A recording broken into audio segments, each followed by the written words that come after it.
Today at Petrochemical Strategies, the new normal part 2. Today we talk to Kelly Knopp, Petrochemical Executive and President of Citroniq Chemicals, about his new normal as we recover from COVID-19. It's May 11th in the year 2020.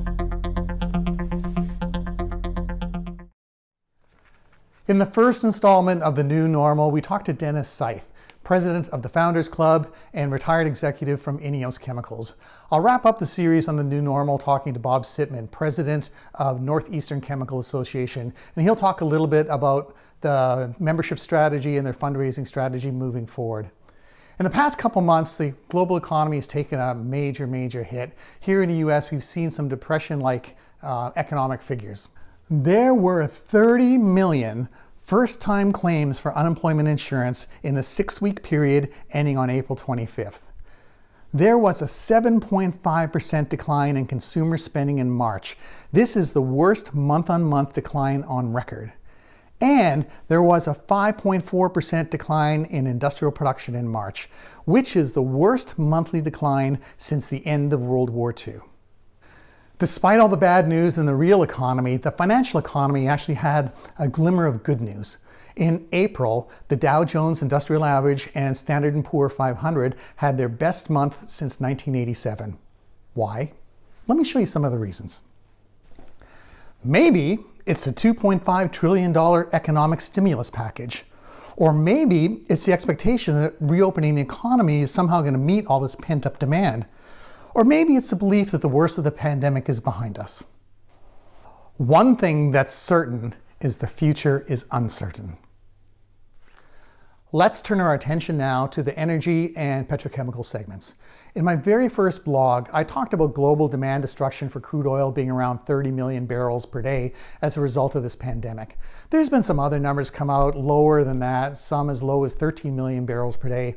The key thing is this pandemic has affected very seriously the aviation fuels and gasoline markets.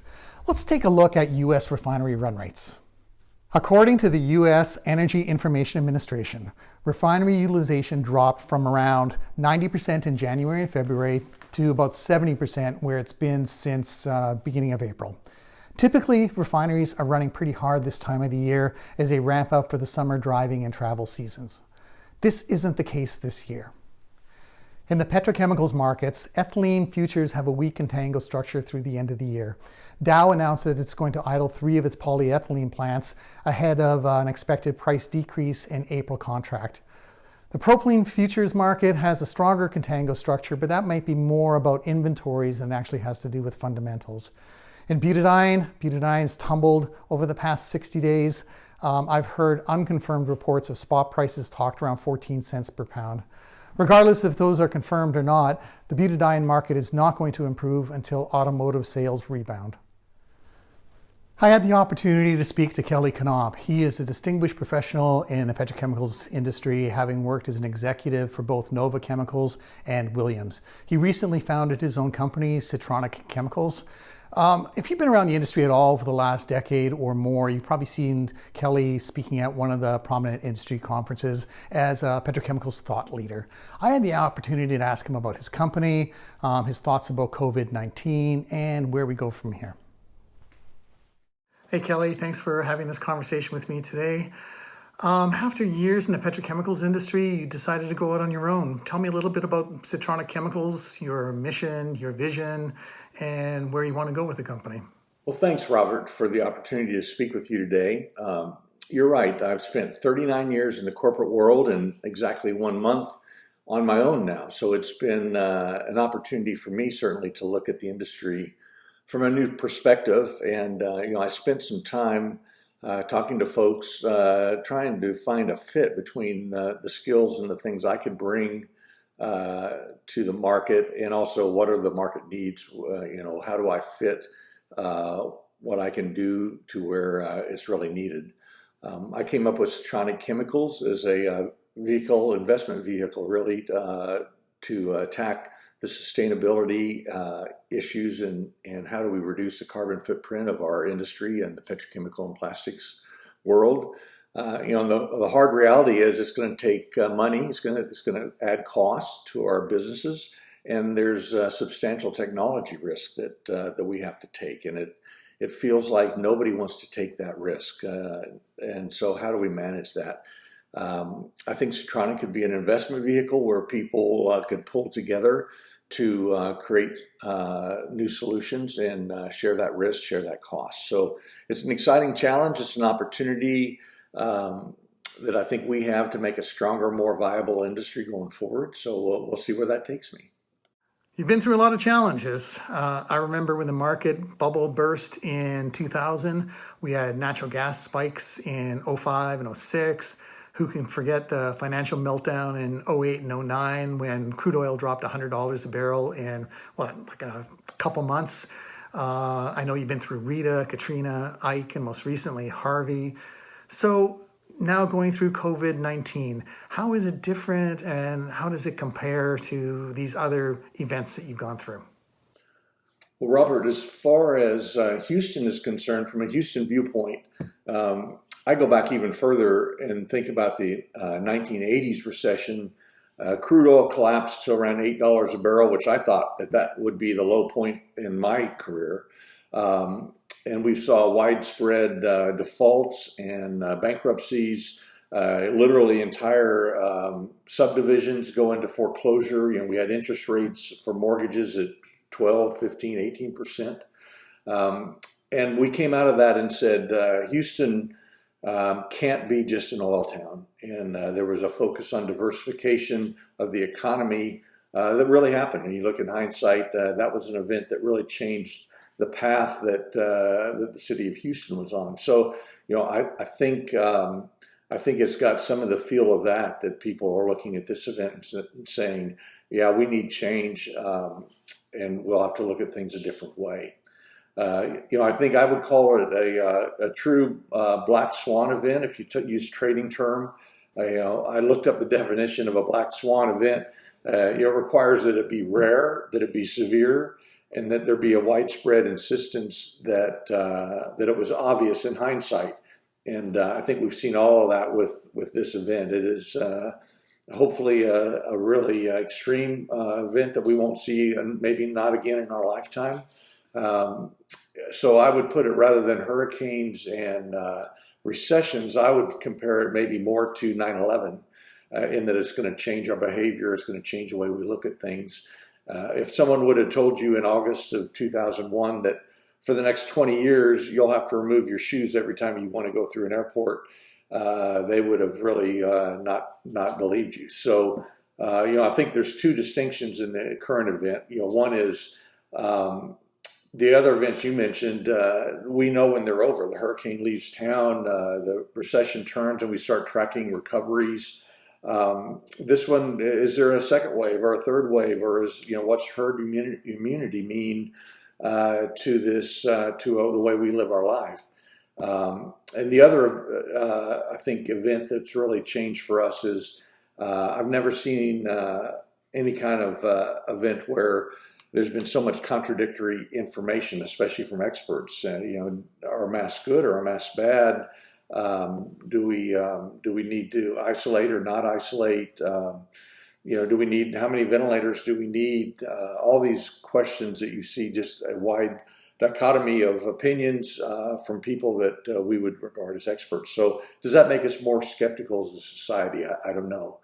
I think the next 6 months will be very interesting to see how that plays out. Where do you envision the industry to be in the next months and maybe next years? Well, if there's anything I've learned over my years in the industry, it's that I'm pretty lousy at forecasting. So buyer beware here on anything I say about the future. Certainly forecasts are smooth. Reality is jagged. So I think we're in for quite a ride for the next year as the economy kind of comes back into whatever we call normal. But we've just ended a great cycle of investment. Whether you're an E&P or downstream businesses, just tremendous amount of capital has gone into the U.S. and we've got a pretty big supply overhang. So the question will be is how quickly can demand pick back up and maybe fill fill that void and bring the markets into balance. So one thing we do know is that demand typically responds quicker than we think. There's certainly pent-up demand. I think unemployment's at something like 20%, but that also says 80% of the workforce has been receiving their paychecks, but not doing much. So I think there will be a surge of demand for products, goods, services as we come out of this cycle. And the question will be how quickly things recover. I think they recover quicker than people generally think. The other question is continued investment. I think that we were looking at a decade of pretty tough markets in the fact that China had such a tremendous investment plan in the downstream businesses, at least, that said it's hard to imagine how things get back in balance. Now I think you're looking at economies that have been really taking a body blow. So will all that investment really happen, both in the U.S. and in China and the Far East? And I think the answer would be we could see tighter markets a year or two down the road if we don't continue to invest and grow and chase the GDP growth that we'll see over the next decade. So on a personal note, what are you doing differently now that we've had this stay-at-home order? So what is kind of temporary for you, and what do you think is going to be your new normal? Let's see, what have I done differently? Well, one thing is I've certainly become an expert at conferencing software. I never knew there were so many options. Like most people, I've done FaceTime and Skype, but suddenly now I know how to do Zoom and Microsoft Teams, Blue Jeans, you name it, I can do it. So we've all gotten a little more computer savvy maybe through this. I was already a big Amazon customer for getting things delivered at home, but I found even more things that can be delivered. One that I really liked that I didn't know about was a company called Cinch, a company of AmeriGas propane company that will deliver propane tanks to your door for refilled, and so you just put your empty tank out on your step, and they come bring you a new one at the same price it took to go pick one up. So there's all kinds of things we've figured out on how to go, and probably the one I love the best is alcohol to go. So when you buy your Mexican food, you can get your margarita mix, bring it home, and not have to worry about that yourself. So it sounds like Governor Abbott may extend that beyond this time period. So that may be a change for us going forward, where we can pick up our alcohol to go. There's some things that we're going to find out we don't miss. And so, going to the grocery store, maybe we've all found that we can order along early. And there's going to be things that we found out we really do miss. I think the concert scene and the sports scenes are going to be, demand's going to be very high because people have found out, well, I really miss these things. As far as the new normal, certainly these remote services are going to be around. People have gotten good. It typically was big companies that did things like that. Now smaller companies are going to know how to do delivery and to go. It even extends, like, for example, to churches. That the big churches have always done online and broadcast events, but I think you found now that even small churches are going to find that's certainly a good way to get their message out. Schools. Is there a reason to ever have another snow day, or what we call in Houston, frost on the overpass day?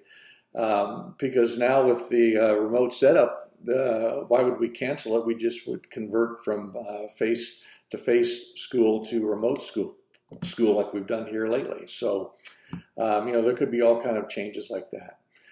In closing, certainly I would say that most of us have been at the tippy top of the Maslow hierarchy. We're well into self-actualization, into a consumer society of what makes me happy.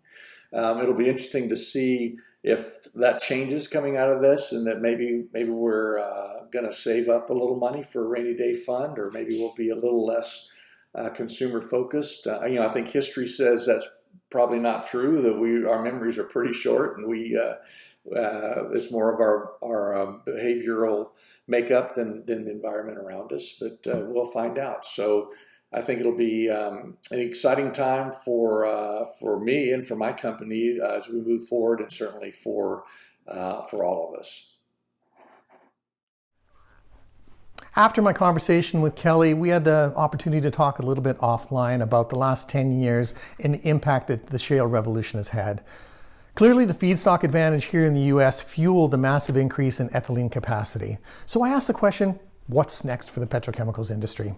Kelly said, the relative feedstock advantage for US ethane looks less certain, and capital budgets are limited for the next couple of years. He went on to talk about the idea that consolidation may be driving the industry versus investments into additional capacity. It's happened before, we can see it again. Thank you for watching today at Petrochemical Strategies. If you have any questions or comments, please go to our website, petrochemicalstrategies.com. Next week, I'll be talking to Bob Sitman, president of NECA, and he'll be talking about his new normal. Thank you so much for watching, and we'll see you next time.